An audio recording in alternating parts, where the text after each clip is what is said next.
You know, I take my job here at TriMet very seriously, and I like to be proactive in how I approach my work. I don't like to be surprised with things. I don't like to surprise my passengers, and I don't want to be surprised.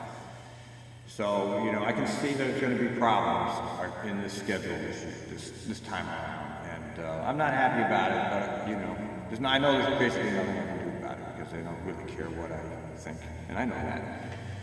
But they pay me a decent enough salary to make it worth my while to put up with this. So anyway, what I've come up with is a little insert into their schedule, you see.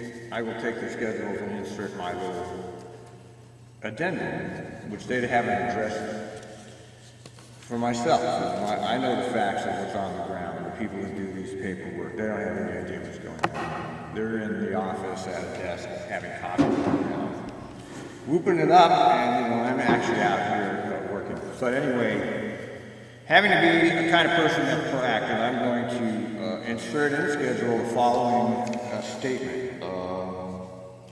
Due to scheduling errors, this bus, 6767, the following trips have a very high probability of running up to 15 minutes late. 5:47 trip leaving Rock Creek and 7:21 trip leaving Rock Creek. All trips departing Beaverton should be within 5 minutes of scheduled departure. Complaints and or comments can be made to 503-238-7433, parentheses, ride, or comments at trimet.org. Your bus driver is not responsible for scheduling errors. I made that clear. I don't know if you can see it or not, but nevertheless. So this way, when people at Rock Creek get pissed, I can hand them this disclaimer.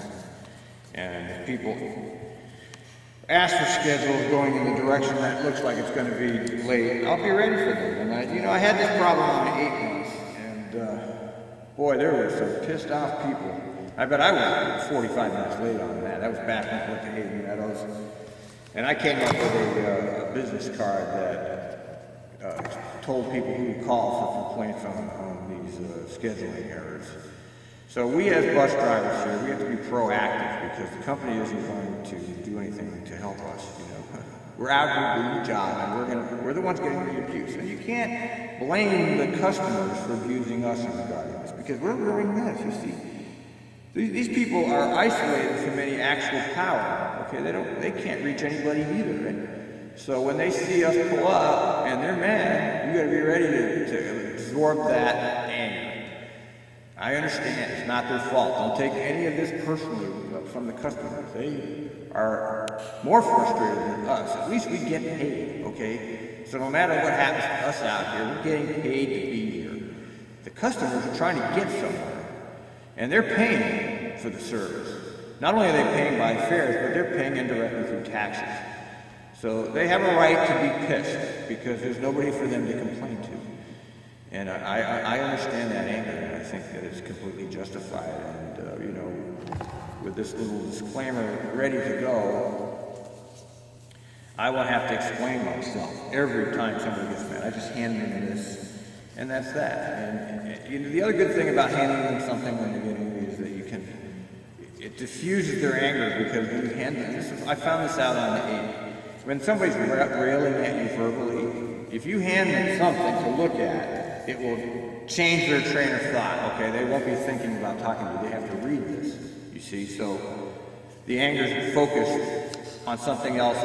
Okay, I say, here, take this, and they'll have to stop thinking about screaming at me and read this, which will diffuse the situation somewhat because it's unhooked their train of thought. So this is the way to handle the situation, okay? So we take matters into our